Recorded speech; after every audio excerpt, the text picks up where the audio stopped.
Hello po, good afternoon. Hi, Nate. Good afternoon. Can you hear Teacher Car clearly po? Okay, thank you, Nate. Let's just wait for Cal. And bali, two lang kayo today, no? Raiden is not yet home daw. He's ano pa? May flight siya today, going home. So, Teacher Car is at home today kasi hindi na nag-open yung computer ko. Nasira na po ata. Tagal na nun eh. Ever since nung nag-pandemic. Hi, Cal! Ay, ako! Hello, good afternoon. Yan. So there, thank you, Cal, for opening your camera, and thank you, Nathan, for joining. Yan po. So for today, we're going to review po yung ating properties of electromagnetic waves. So actually, after nito, we only have few more lessons, no? Pero connected pa rin sa properties of electromagnetic waves. Hindi na mag-open si Teacher Car ng different na topic para makapag-review po tayo sa upcoming nating exams. Kasi as I've checked last week, nakaano na pala tayo, no? 12 topics na tayo this first trimester. So medyo marami na if we're going to add pa. Ayan. So for today po, we are going to review later on. May hinanda si Teacher Car na mga sample po ng word problems tulad ng ginawa po natin last time. Ayan. So we are going to have properties of electromagnetic waves. Yung competency natin for this lesson is we should be able to compare the relative wavelengths of different forms of EM waves or electromagnetic waves. So, dapat ma-describe natin yung electrical and magnetic field properties ng wave, relate natin yung period, frequency, and wavelength of a wave. And then, last time din, nag-practice tayo how to calculate the period of a wave. So, di ba? Nakailang sabi si Teacher Car ng word na wave. Ano ba itsura ng wave na yon? Ayan. So, this is a picture of a simple wave. Yung simple wave natin na to, meron siyang iba't ibang parts.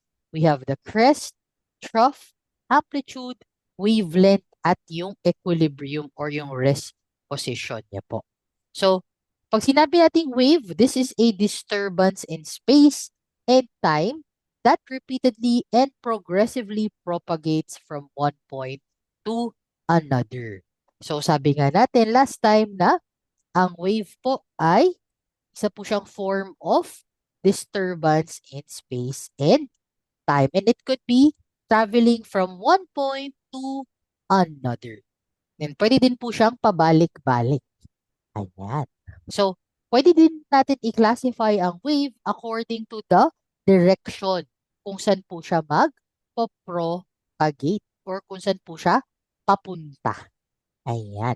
So, for example, we have the first kind we discussed about transverse waves. So, ano ba si transverse waves? So, these are waves wherein yung kanyang oscillation is perpendicular to the direction of propagation.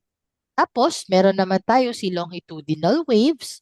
Si longitudinal wave po ay waves na yung oscillation niya o yung pag-travel ng wave ay parallel or in the same direction as the propagation. So, pasimplihin natin or let's make it simpler.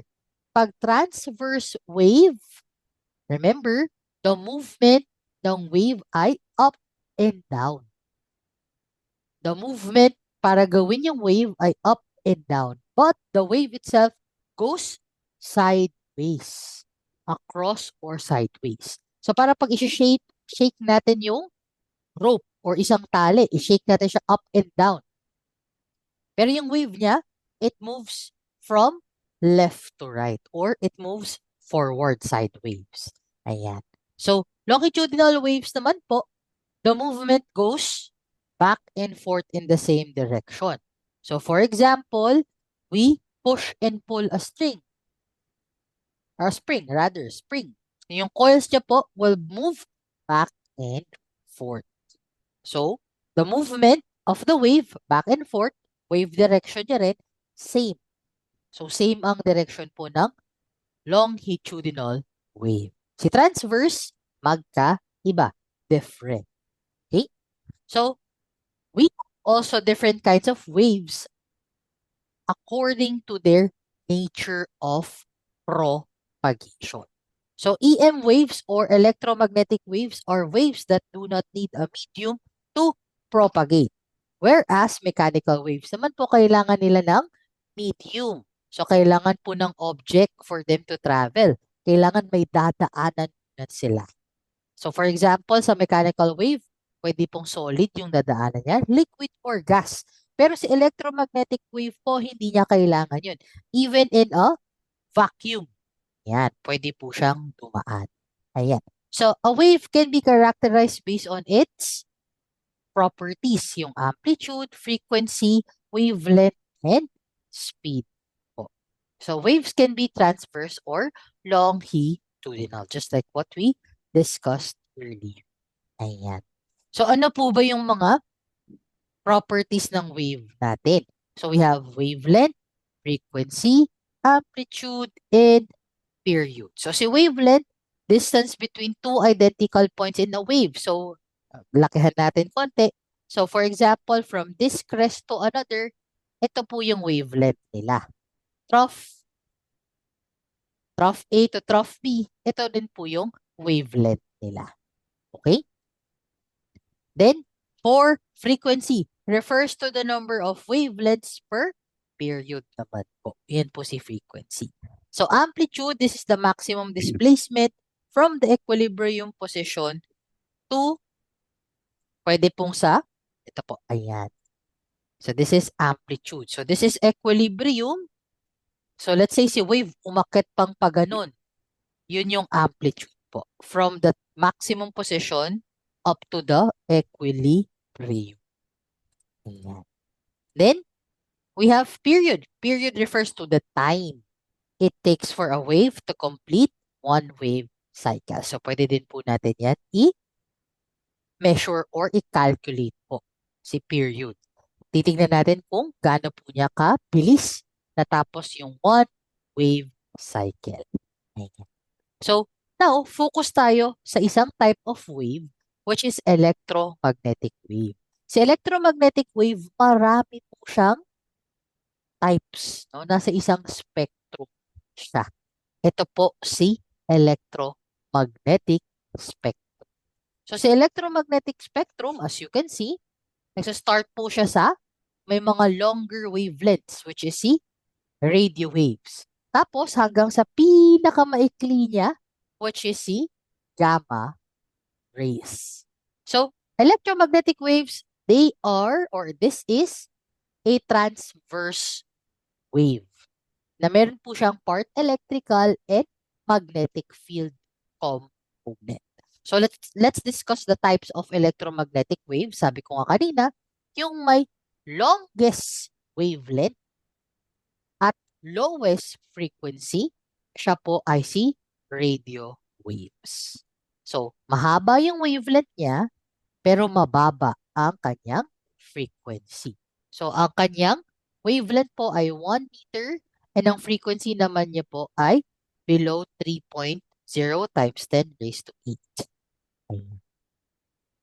So, si microwaves naman po have wavelengths approximately between 1 meter to 1 millimeter. Their frequency is from 3 times 10 raised to 8 up to 3 times 10 raised to 11 hertz naman po siya. So, kasunod lang po siya ni radio waves. Mas mahaba lang siya. Mas maikli lang po siya ng konti. Followed by infrared. So, infrared naman, roughly between 1 millimeter and 700 nanometer. Ang frequency niya naman po ay from, kung kanina, raised to 11, ito naman po si infrared ay nasa 10 raised to, 10 raised to negative 9 po. Ayan. So, tawag po sa kanya ay infrared because of its frequency just below the red light. So, infra means below. So, infra, below, red. Infrared. So, bakit pa siya below kay red? So, si red siya yung ating part po ng visible light. Ayan. So, naalala niyo ba ilan yung light na makikita sa visible light?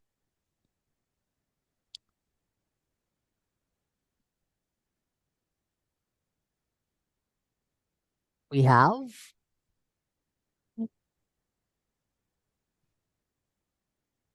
colors ng rainbow. Ilan yun?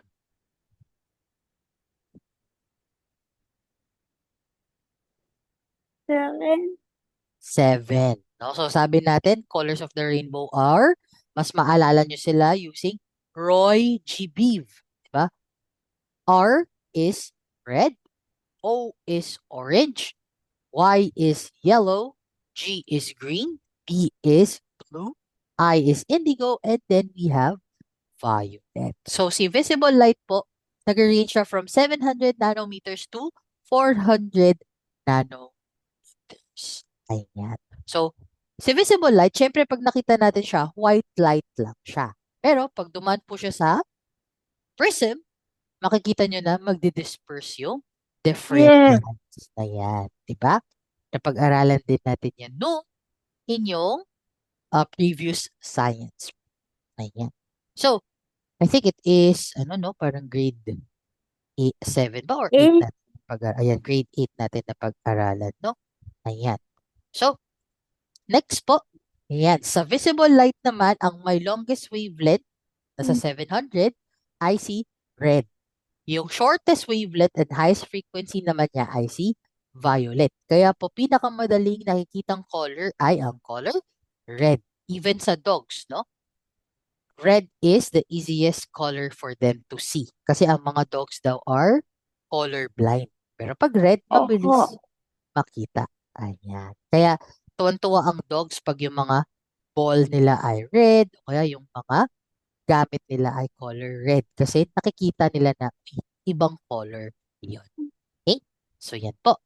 So, next po, we have ultraviolet. So kaya ultraviolet ay kakatapos lang nung violet na part ng ating visible light. So ultraviolet or wavelengths na meron pong 400 nanometer to 10 nanometers. Yun po yung waves na may wavelength na tulad po sa ultraviolet. So 400 nanometers to 10 nanometers. So they are called ultraviolet nga kasi yung frequency nila ay higher than violet light itself.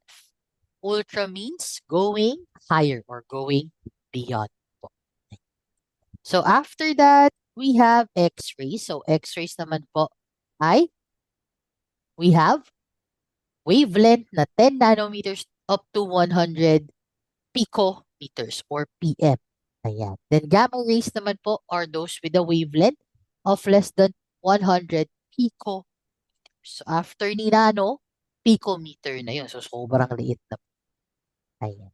So both X-rays and gamma rays are used for mga medical purposes, no? So kasi Yes. meron silang highest amount of energy.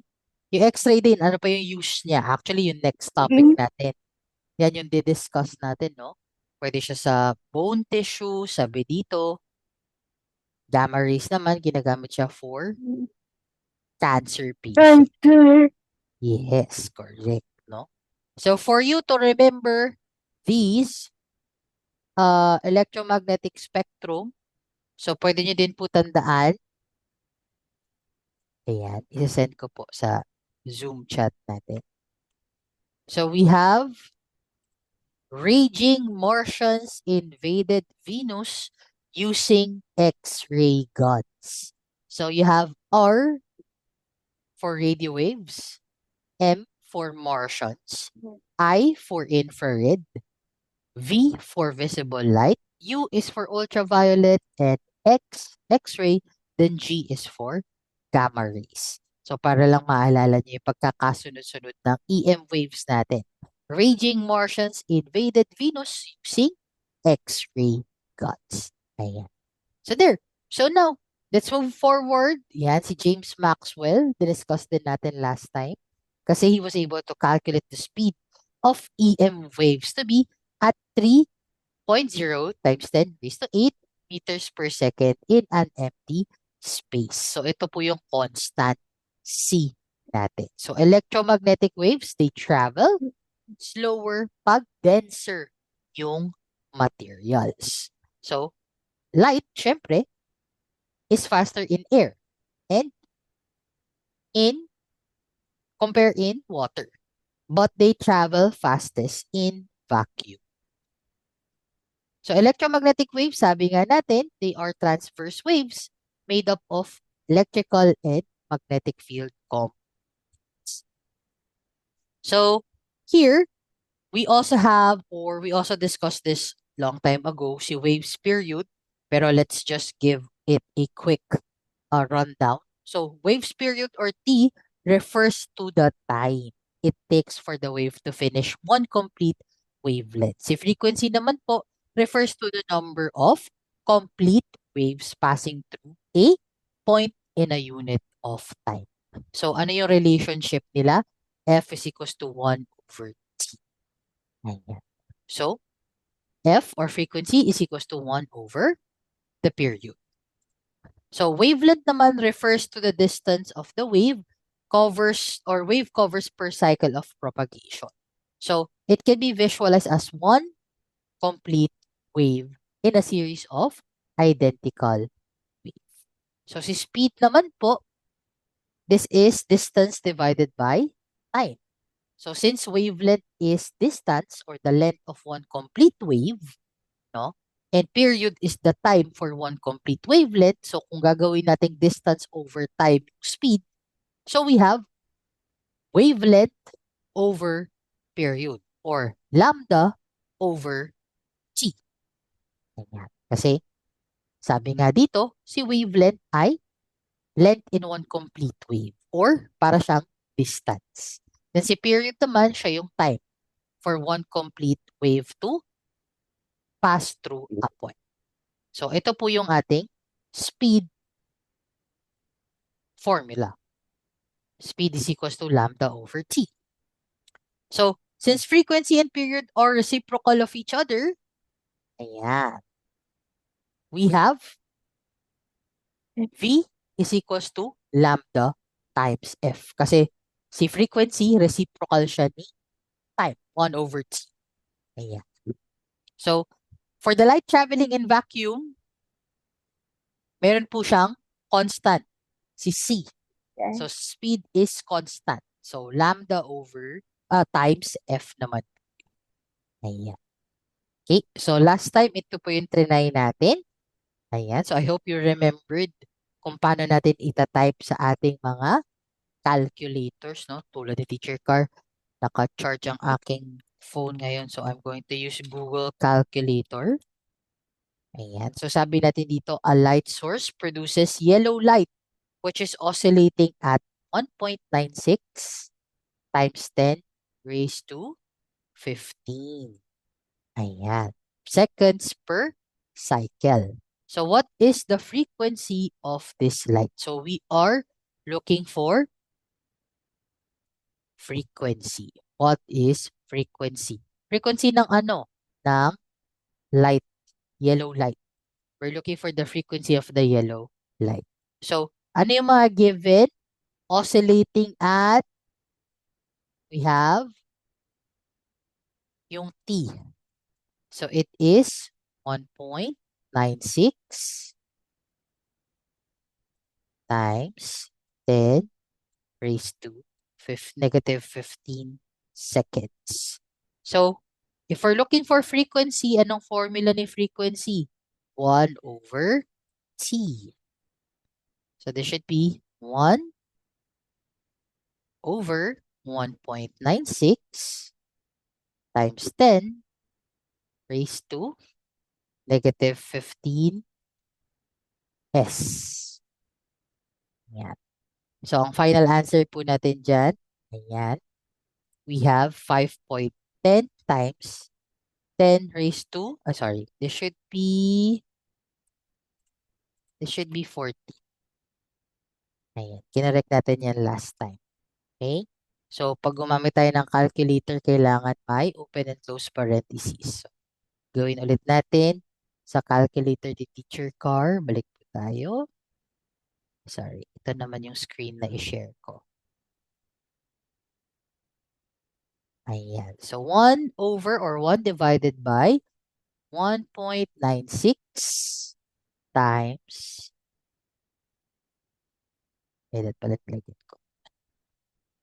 Ayan, lagyan natin ito. Okay, 1.96 times 10 raised to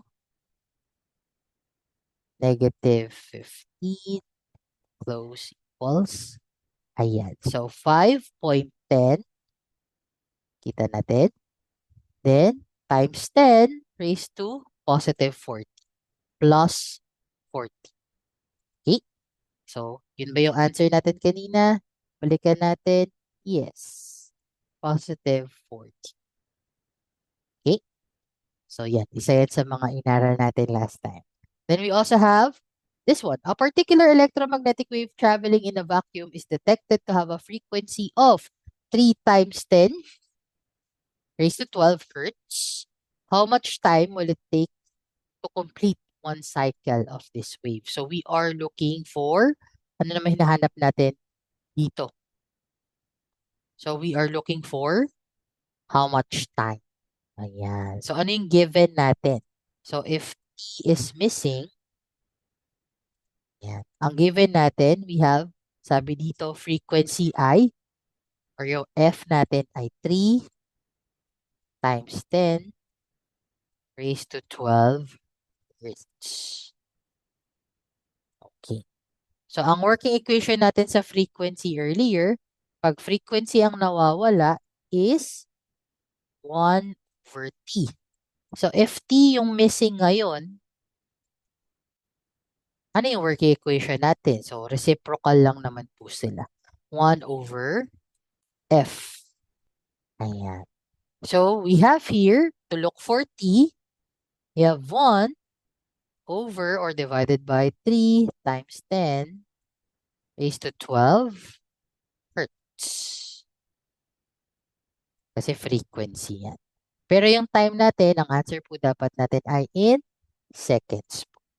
Ayan. So, ano ang answer natin dito? So, this should be negative 13. Yan. So, 3.333 times 10 raised to negative 13 S. So, balikan natin yung calculator natin. Kung tama po ba? So, we have here 1 over or divided by 3 times 10 raised to 12 equals, ayan, 3.333 times 10 raised to negative 13 S kasi time, seconds. Yan. Okay? Clear ba tayo doon?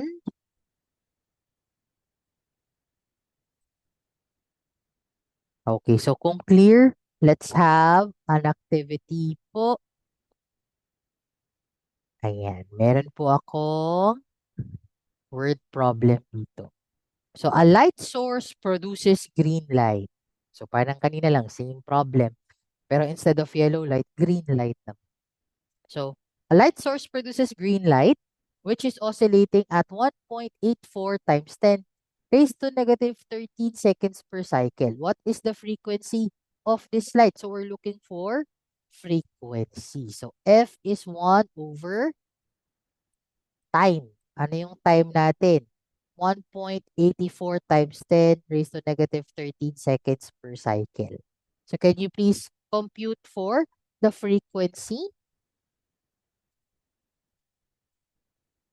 Tapos, type nyo na lang po sa ating Zoom chat.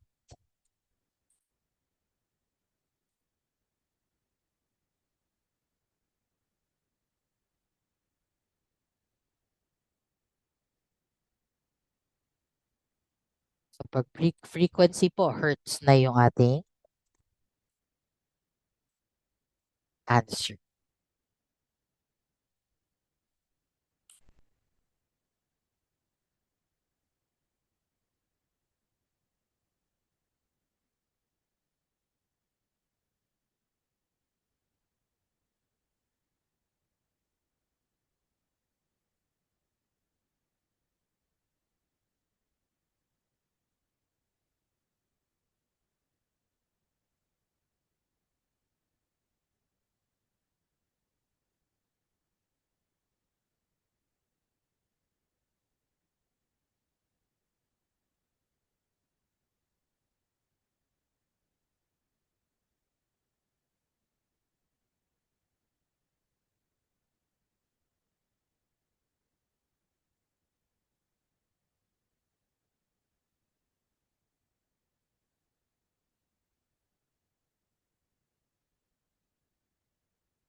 Okay, thank you, Nate. Let's wait lang for Cal.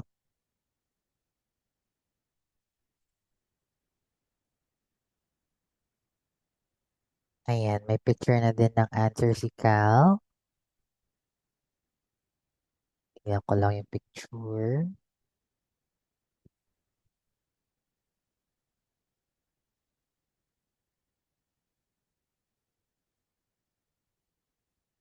Okay, yan. So, yung Desmos pa rin yung gamit ni Cal.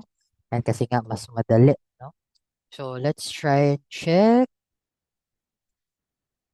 Ano ba ang answer natin dyan? Ay, na-close ko pala ang aking. So, again here, so we have light source produces green light, which is oscillating at 1.84 times 10 raised to negative 13 seconds per cycle. So, we're looking for frequency. Ayan. So, frequency, we have, ang given natin ay yung time. So, pag nawawala si frequency, time po madalas ang given sa atin. Okay? Pero, pag ang nawawala naman po ay si time, madalas po, frequency yung given natin. Okay? So, let us try.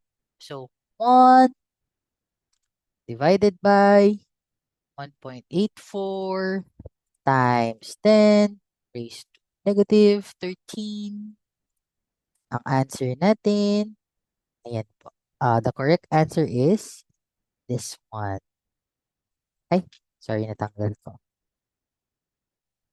Okay, so we have 5.43 times 10 raised to positive 12. So, yan ang answer ni Cal. Kita natin yung answer mo, Cal. Ayan. So, aside from Google Calculator, ito yung ginamit ni Cal, si desmos.com. Ayan. So, para din makita nyo yung ganito niyang orientation.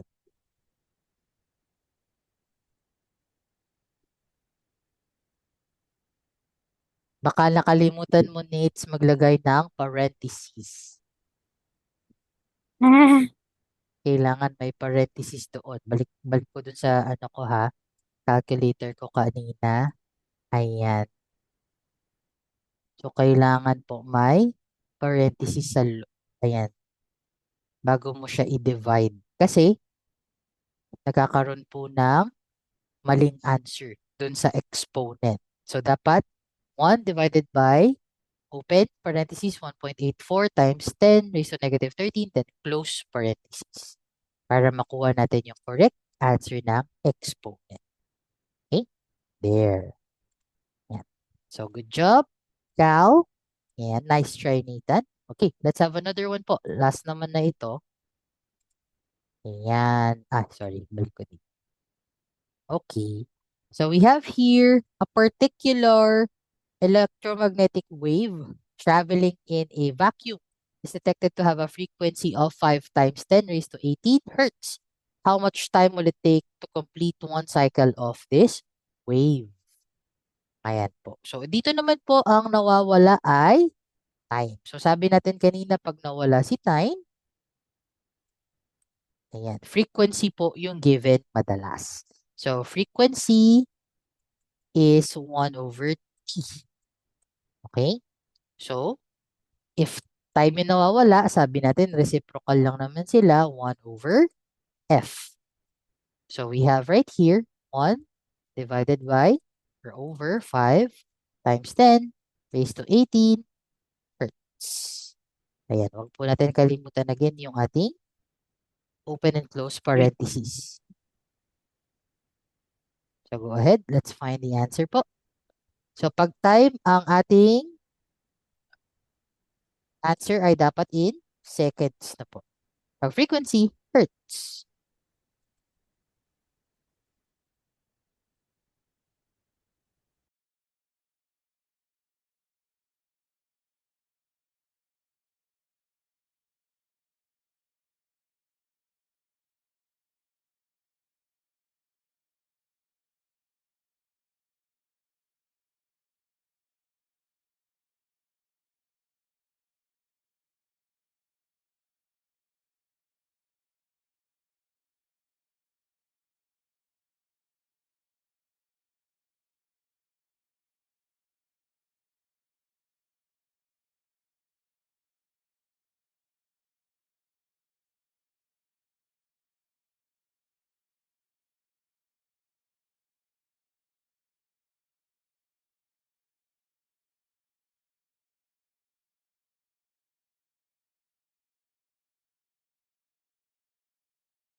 Ayan, tingnan natin yung sagot ni Cal. Okay. I-type ko lang din pala yung sa akin para makita natin. Raise to 18.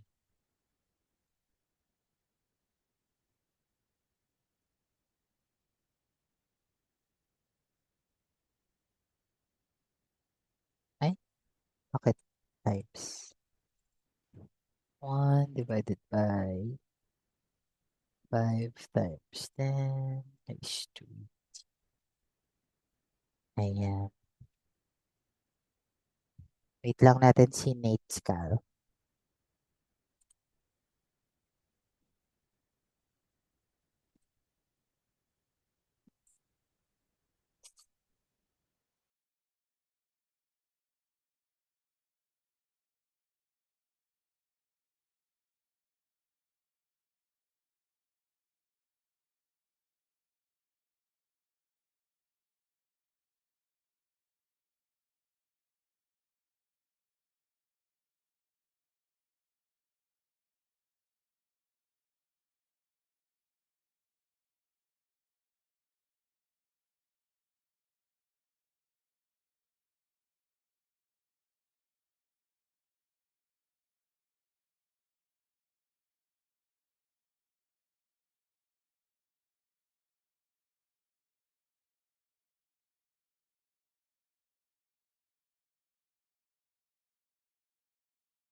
Teach. Yes po.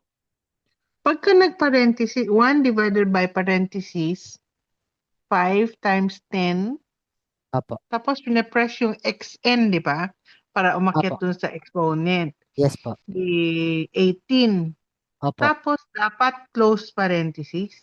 Opo, yes po. Paano siya, sa Parang pag calculator, dito po. paano siya i-close parenthesis? Kasi nagko-close siya dun sa may 18. Ay, dun po sa ano? Isa Oo. mismong exponent. Oo, hindi siya ano sa baba eh. Parang hindi siya pumupunta dun sa pinaka ano, ah Yung pinaka-equation body. po. Opo. Oo. Oo. Anong calculator yan, ma'am? Sa phone? Oo. Kasi baka po pwede nyo po i-swipe yung cursor, di ba yung nagta-type po siya? Baka pwede po siya i-swipe mas pababa po. Kasi pag sa Right. computer naman po, arrow keys yung gumagana. Try nyo po if pwede po Ah, ibaba ng ano.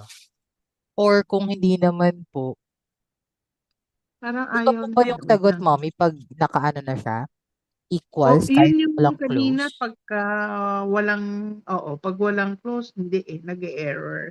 iiba siya. Andali, checking ko rin. 1 divided by parentheses, 5 times 10, 18. Ano kaya yung pababa? Ay,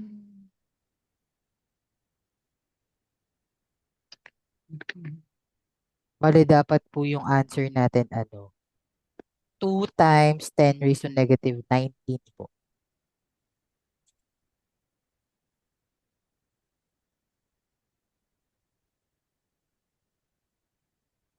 Kasi pag sa phone ko naman po, ganun din po siya. Namumove po siya ng swipe. Pag pag ni-swipe mo yung, phone, opo, na-swipe po siya yung sa akin. parang ayaw kasi niyang gumalaw eh. Pagka ano. Hmm,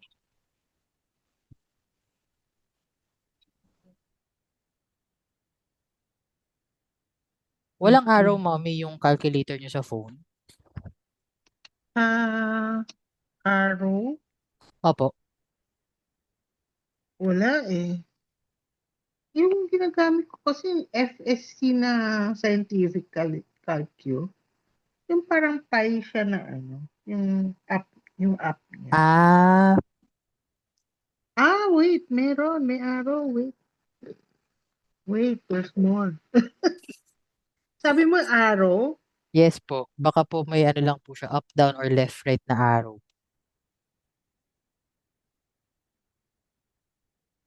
Para lang po ma-move yung cursor. 5 times 10. Ito. X and 18.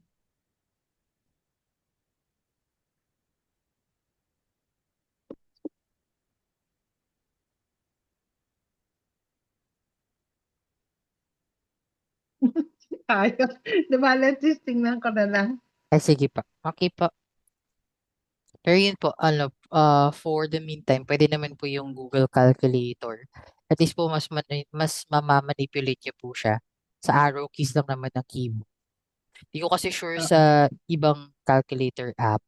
Pero yun po, si Cal din po may ginagamit siya yung Desmos Scientific Calculator din po. Yan. Mm-mm.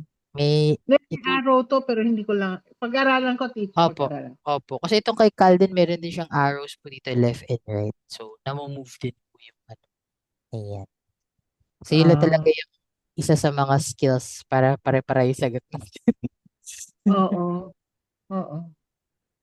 Sige Opo. po. Kasi dito sa Desmos, pagkakinitan, para medyo, sabi mo dapat nasa rad, tama ba? O nasa degree? Yung ito, yung RAD sa DEG, dapat nasaan? Ito Ito po nasa yung sa DEG? Desmos po, opo, naka-DEG po yung kay Cal eh. Pero po yung sa pag naka-iPhone po na calculator, RAD po dapat siya. Ah, Opo. okay. Kasi dito medyo nahirapan lang ako hanapin yung, sana ba yung pang XN? Yung para sabihin mong X tapos magpupunta ng exponent. Di ba tinatype niya 1, divide, no? Opo. 1 divided by 5 times.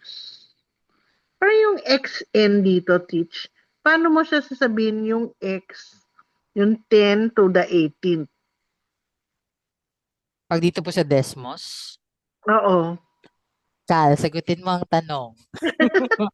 Hindi po kasi ako nakapag-try pa mag-Desmos.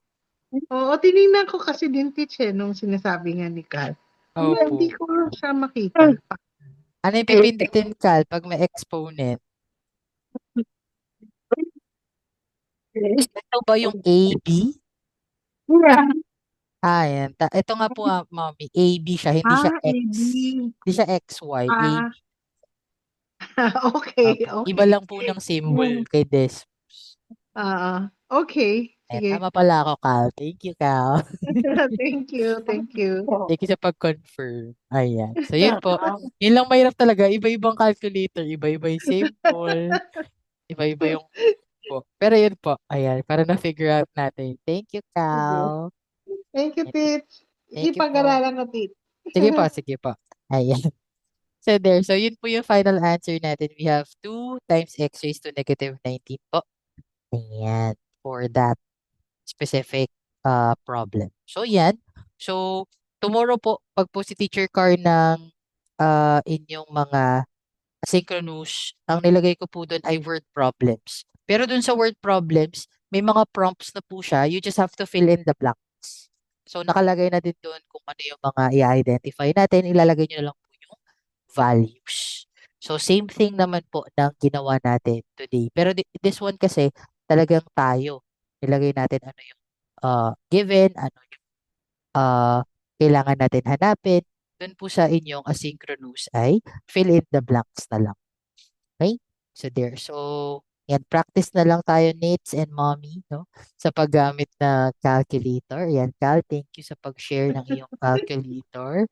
Yan, para po, ano, kasi yun nga yung mahirap minsan talaga. Tama yung process ninyo, pero pagdating dun sa mismong answer, nag-iiba po.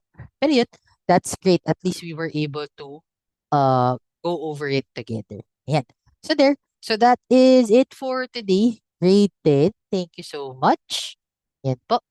On Wednesday, we're going to have a different topic, more on the application side naman ng electromagnetic waves. Saan ba ginagamit in real life or in the real world yung ating mga electromagnetic waves po? Okay? So there. So thank you so much, Cal and Nathan.